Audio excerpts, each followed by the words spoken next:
తను నిద్ర మాని మేల్కొంటుందండి.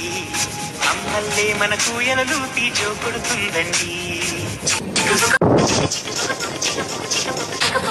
సెలవులు తనకు